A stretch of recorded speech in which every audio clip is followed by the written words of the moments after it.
देखिए आपसे थोड़ी देर बाद, हालांकि क्योंकि ये जो रिपोर्ट है वो सीलबंद लिफाफे में है, लेकिन दोनों ही पक्षों की तरफ से क्या कुछ दलीलें दी जाती हैं ये देखना होगा, ये हम जानकारी देंगे। लेकिन मुख्य न्यायाधीश डीवाई चंद्रचूड़, जस्टिस जेबी पारदीवाला और मनोज मिश्रा की जो पीठ है जिसने 20 अगस्त को इस पूरे मामले की सुनवाई की थी, अब सीबीआई और राज्य सरकार की तरफ से जो स्टेटस रिपोर्ट दाखिल की गई है इस पूरे मामले को लेकर सुनवाई शुरू हो चुकी है।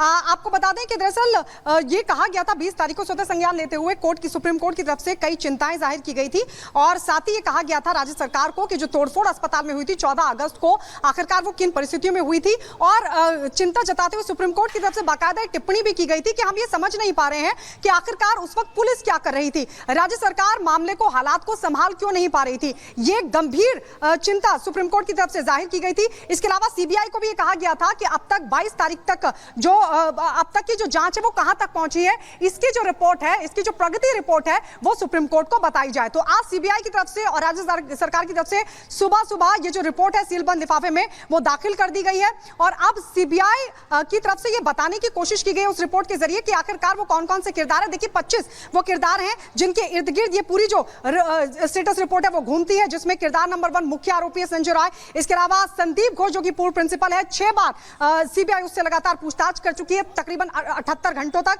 इसके अलावा जिसने लाश देखी, जो पहले अस्पताल में सबसे पहले वहां पर मौजूद था, वो भी एक किरदार इस पूरे मामले में शामिल है। इसके अलावा पीड़िता के जो माता पिता थे उनको लेकर क्या कुछ पूछताछ हुई है, क्या कुछ उनकी तरफ से जानकारी दी गई है, वो भी स्टेटस रिपोर्ट में सीबीआई की तरफ से बताया गया है। इसके अलावा किरदार नंबर 6 असिस्टेंट सुपरिटेंडेंट, उसको लेकर क्योंकि जो पहला कॉल था परिवार को उन्हीं ने किया था और आत्महत्या बताया गया था, डॉक्टर की मौत को यानी सुसाइड का रूप देने की कोशिश की गई थी, उसको लेकर भी सीबीआई की तरफ से जानकारी दी गई है इस रिपोर्ट में। इसके अलावा पीड़िता के साथ खाना खाने वाले वो 4 डॉक्टर्स कौन थे, उनसे सीबीआई ने कहां तक पूछताछ की है और क्या कोई जानकारी सीबीआई उनसे जुटा पाई, ये भी सीबीआई की तरफ से इस रिपोर्ट में स्टेटस दिया गया। इसके अलावा किरदार नंबर 13 सौरभ, संजय का दोस्त जिसके साथ संजय ने शराब पी थी और घटना वाली रात शराब पी थी, उसके बारे में भी जानकारी कोर्ट को दी जाएगी सीबीआई की तरफ से।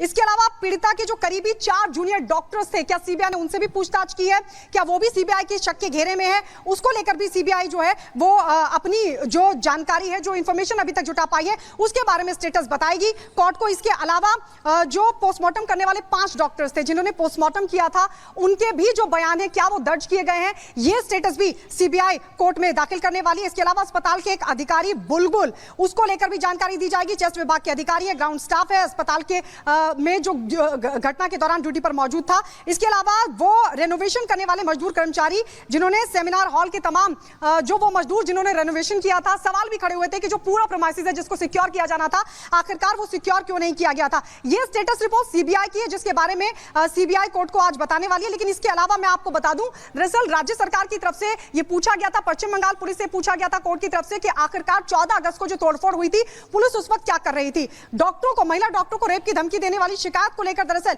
ये पूरा मामला सामने आया था, जिसमें सीबीआई की तरफ से कहा गया था ये कोई सामान्य मामला नहीं है, ये बहुत गंभीर मामला है। और ये कैसे हो गया कि आखिरकार वहां अगर पुलिस मौजूद थी तो जब भीड़ वहां पर तोड़फोड़ के लिए पहुंची तो उस वक्त बंगाल पुलिस क्या कर रही थी, पुलिस कैसे भाग गई, क्योंकि आरोप लगाया गया था कि जब ये पूरी घटना घटी थी तो बंगाल पुलिस वहां से भाग गई थी। मैं आपको बता दूं कि सुप्रीम कोर्ट की तरफ से इस पूरे मामले को लेकर यह कहा गया था कि यौन उत्पीड़न की क्रूरता ने अंतरात्मा को झकझोर दिया है और इसीलिए सुप्रीम कोर्ट ने इस पूरे मामले को स्वतः संज्ञान में लिया। यह भी कहा गया था सीबीआई की तरफ से, हम ये समझ नहीं पा रहे कि राज्य सरकार अस्पताल में हुई तोड़फोड़ मामले को आखिर कैसे संभाल नहीं पाई। महिला डॉक्टर्स की रेप की धमकी वाली शिकायत पर भी कोर्ट ने चिंता जाहिर की और यह कहा कि मामला बहुत गंभीर है। मिस्टर सिब्बल, पुलिस उस वक्त कैसे भाग गई, ये कोर्ट की तरफ से कहा गया था, ये सामान्य शिकायत नहीं है। ठीक है गायत्री, लगातार आप बता रहे हैं विस्तार से कि 25 किरदार वो कौन कौन है और अभी फिलहाल सुनवाई शुरू हो चुकी है, इसकी जानकारी आपको दे रहे हैं। लेकिन सीबीआई जांच के 25 किरदार नंबर 1 संजय राय मुख्य आरोपी है जिससे लगातार पूछताछ इस वक्त की जा रही है। दूसरा बता दें संदीप घोष पूर्व प्रिंसिपल आरजीकर मेडिकल कॉलेज का पूर्व प्रिंसिपल है जिससे लगातार पूछताछ की जा रही है। लेडी डॉक्टर का शव देखने वाला पहला शख्स वो भी किरदार है, पीड़िता के माता पिता से भी लगातार पूछताछ की जा रही है। इसके अलावा आपको ये भी बता दें कि यहाँ पर असिस्टेंट सुपरिटेंडेंट परिवार को कॉल किया गया और मौत को आत्महत्या हत्या जिसने बताया उससे भी पूछताछ। पीड़िता के साथ खाना खाने वाले 4 डॉक्टर्स उनका भी जिक्र फिलहाल यहां पर किया गया। खाना पहुंचाने वाला डिलीवरी बॉय वो भी इसमें शामिल है। एएसआई अरूप दत्ता देखिए जिसकी फोटो वायरल हुई थी, आपने देखा आरोपी के साथ, वो भी एक अहम किरदार माना जा रहा है। सौरभ और संजय रॉय का दोस्त, घटना वाली रात दोनों ने शराब जिसने पी उससे भी पूछताछ लगातार की जा रही है। पीड़िता के करीबी 4 जूनियर डॉक्टर्स जिनका नाम इसमें लगातार सामने आ आ रहा है और पोस्टमार्टम करने वाले 5 डॉक्टर्स जिनका जिक्र किया गया है, ये 25 किरदारों की फेहरिस्त इस वक्त आपको बता रहे हैं, जो कि बहुत लंबी है। बुलबुल की जानकारी भी आपको दे दें कि अस्पताल के अधिकारी हैं, इससे भी पूछताछ लगातार की जा रही है और ये जो नाम है इसको लेकर के आपको बता रहे हैं। इसके अलावा चेस्ट विभाग के अधिकारी जिसका जिक्र यहाँ पर किया गया है। और एक और बड़ी खबर आपको बताएं, जहां बीजेपी ने ममता सरकार पर अब सवाल उठाए हैं। 21 वकीलों को क्यों खड़ा किया गया है?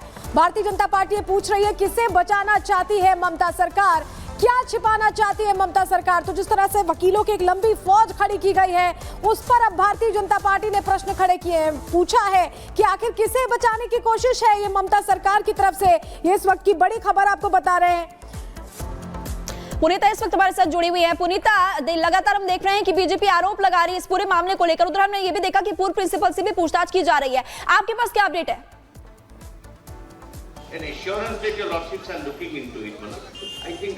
देखिए महिमा, आरोप प्रत्यारोप का दौर तो लगातार इस पूरे मामले में देखने को मिल रहा है। इस वक्त मैं जहां मौजूद हूं, पहले उसकी तस्वीर दिखा दूं। देखिए, आरजीकर अस्पताल में मेरी मौजूदगी है और ये तस्वीर आपको दिखा रहे हैं जहां डॉक्टर्स विरोध प्रदर्शन कर रहे हैं।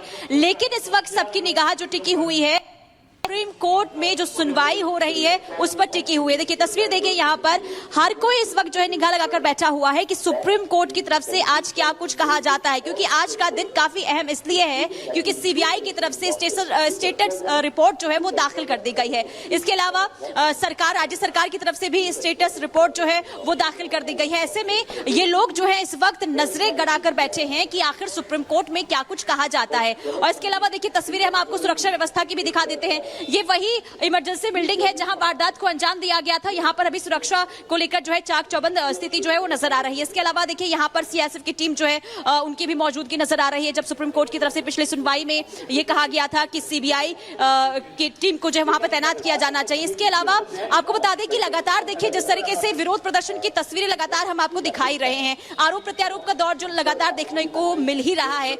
लेकिन आगे क्या कुछ होता है वो सिर्फ निर्भर करता है आज सुप्रीम कोर्ट की तरफ से क्या कुछ कहा जाता है। क्योंकि देखिए सीबीआई ने अब तक यानी कि 7 से 8 दिन बीत चुके हैं और किस एंगल में सीबीआई की टीम ने जांच की है ये आज जो है स्पष्ट हो पाएगा। क्योंकि देखिए 25 ऐसे किरदार हैं जो अब तक सीबीआई की रडार पर है, जिनसे लगातार पूछताछ हो रही है, जिसमें संजय रॉय जो मुख्य आरोपी है, इसके अलावा संदीप घोष जिससे आज 7वें दिन भी पूछताछ हो रही है। क्योंकि देखिए साफ तौर पर यह समझ आता है कि संदीप घोष के पास जो है कई ऐसे राज हो सकते हैं और यही वजह है कि जो जवाब दिए जा रहे हैं उससे सीबीआई की टीम संतुष्ट नहीं है। इस खबर पर लगातार बने रहेंगे। फिलहाल यहाँ रुकते छोटे से ब्रेक के लिए फौरन हाजिर होंगे।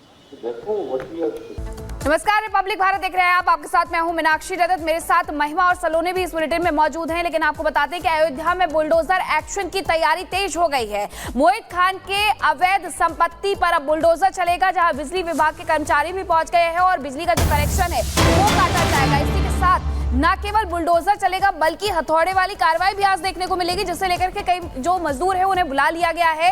अयोध्या में मोहित खान पर जो आरोप लगा था उसके बाद अवैध संपत्ति पर अब शिकंजा कसा जा रहा है। जो कॉम्प्लेक्स है उसे गिराया जा रहा है। मोहित का ये अवैध शॉपिंग कॉम्प्लेक्स बताया जा रहा है, जिस पर आज ये बुलडोजर वाली कार्रवाई होने वाली है।